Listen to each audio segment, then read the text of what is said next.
ज्यांच्या घरातून शिक्षणाची गुरुकुली तयार झाली, महात्मा ज्योतिबा फुले, राजा का राजा शाहू महाराज, रयता का छत्रपती शिवाजी महाराज, माता जिजाऊ, माता रमाई, माता भीमानी, जग म्हणते बाप, देश म्हणते बाप आणि मीही म्हणतो बाप, असे दलताजी कैवारी प्रज्ञ सूर्य परमपूज्य डॉक्टर आंबेडकर या सर्व महानेत्यांच्या विचाराला मी कोटी कोटी अभिवादन करतो.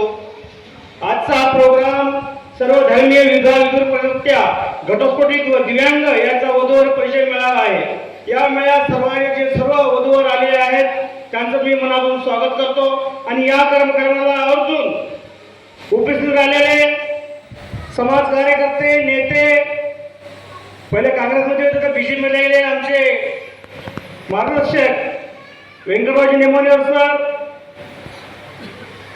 अभय महाजन, साजिद खान,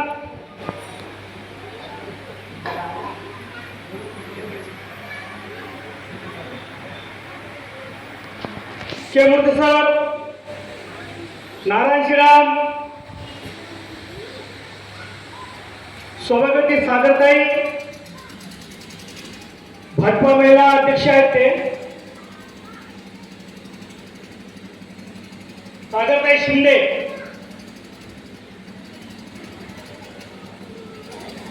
आणि सर्वच काही ज्यांचे काही नाव मला आठवण नाही, काही आठवण असतील त्याच्यात काही वाद नाही. आणि हा प्रोग्राम ज्यांनी राबून आणला प्रचारक जयश्री भरणे, प्रीती मुनेश्वर आणि पुष्पा नगराळे. माझं म्हणणं आहे की सर्वधर्मीय विधू परिचय हे असा मेळावा कोणी किनवट तालुक्यामध्ये घेतलेला नाही आणि सुरुवातीला त्यांनी घेतला आहे ते मोठं धाडस लागते. कारण अहोरात्र पैदल फिरून, ऑटोमध्ये फिरून, गावगाव जाऊन लोकांना परिचय सांगणं, परिचय देणं आणि या कार्यक्रमाला हजर राहावं ही सांगणं म्हणजे साधी गोष्ट नाही. कारण मोठ्या पैशाचे लोक असतील पण हा प्रोग्राम करणं काय साधी गोष्ट, बरेच काही लोकांना सांगून गेले. आमचे दादा केम साहेबांना सांगले की हा प्रोग्राम करणं साधी गोष्ट नव्हे, की प्रत्येकाने हा कार्यक्रम करावा. परत काय देवीचे नाव वगैरे आहे, केराम साहेब आहे, केराम साहेबांची उपस्थिती नाही आहे. केराम साहेब काल 14 एप्रिलला बाबासाहेबांच्या झेंड्यापाशी नव्हते. आता आमदार निवडून देणं न निवडून आपल्या हातामध्ये आहे ना, कोणाला काय घडवणं हे आपल्या हातामध्ये आहे. येणाऱ्या काळामध्ये चांगला काळ निवडून घ्यायचा असेल, चांगला परिचय काळात असेल तर येणाऱ्या काळामध्ये तुम्हाला आम्हाला सगळ्या साथीची जरूरत आहे. आणि म्हणून सर्वांनी प्रत्येक गोष्टीकडे लक्ष द्यायचं आहे. हा प्रोग्राम दरवर्षी राबवला जाईल.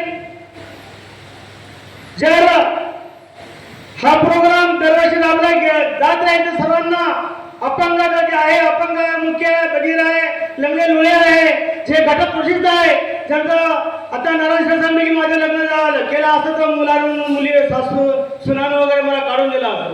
कोणी काढून देत नाही साहेब, किंवा टाइम नाही कोणाकडे. कारण उद्या संडास मुक्त कोणी करत नाही बायकोशिवाय. हे गोष्ट ध्यान घ्यायला पाहिजे. कारण कोणाची सून, कोणाची लेक, कोणाचा मुलगा, कोणाची काहीच नसते या जगामध्ये. त्या जगामध्ये जोडीदार असणं जरुरी आहे. कारण जोडीदार आहे तर सगळ्या गोष्टी आहेत, काही नाही. कारण नवरा उद्या बिमार पडल्यानंतर लेख सून काही नसतात. जोपर्यंत पैसा होता उद्या विचारतात, उद्या सर्व झालं की ते कधी मरतात याचीच वाट बघत असतात. याची मी सर्वांनी खबरदारी घ्यायला पाहिजे. वयाचं मानपान नसते की सुखा समाधीसाठीच बायको करायची नसते. कारण आपल्या जोडीदार असणे जरुरी असते.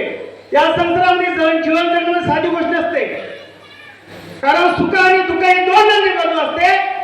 मूर्त हे अटळ असतो. सुख आणि दुःख ही दोन नंदी बाजू असते आणि जन्म घेणारा माणसाचा मूर्त हे अटळ असतो. कारण सोनं, नाणं, धन, दौलत इथं सोडून जाते, सोबत काही येत नसते. याची सर्वांनी ध्यान घ्यायला पाहिजे.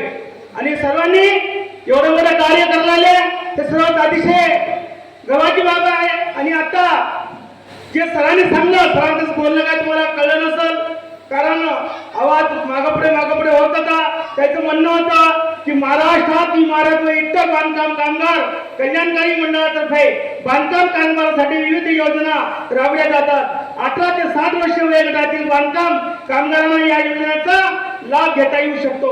इमारत व इतर बांधकामांना ज्या अनुदानातील व्याख्याने शासनाने दिली आहेत 18/8/2017च्या आदेशाद्वारे समाविष्ट केलेल्या 21 बांधकामामधील बांधकामांसाठी मंडळाकडे नोंदणी करून बांधकामांना मंडळाकडे विविध कल्याणकारी योजनांचा लाभ घेता येईल. त्यासाठी कामगारांनी नाव नोंदणी करणे आवश्यक आहे. कामगार वधूवरांना मुलींना नाव नोंदणी करावी आणि मंडळाच्या कार्यक्रमाला योजना लाभ द्यावा ही त्यांचं असं म्हणणं होतं. ते सर्वांना कळलं असेल. आमचे मित्र पौरकर साहेब पत्रकार बसलेले आहे, ठाकरे बसलेले आहे आणि बाळराव साहेब बसलेले आहे आणि हस्तक्षेप बसलेले आहे, सगळे रिपोर्टर बसलेले आहे. सर्वांना विनंती आहे की आपण हा कार्यक्रम राबवावा आणि गावगाव पोचवावा, कारण हा वधू वगैरे परिषद दरवर्षी होणार आहे आणि येत्या काळामध्ये सर्वात जास्त लोकसंख्या राहील आणि त्या कार्यक्रमात लग्न इतकंच बोलतो, इथंच थांबतो आणि सर्वांना याला शुभेच्छा देतो. जय भीम, जय भारत.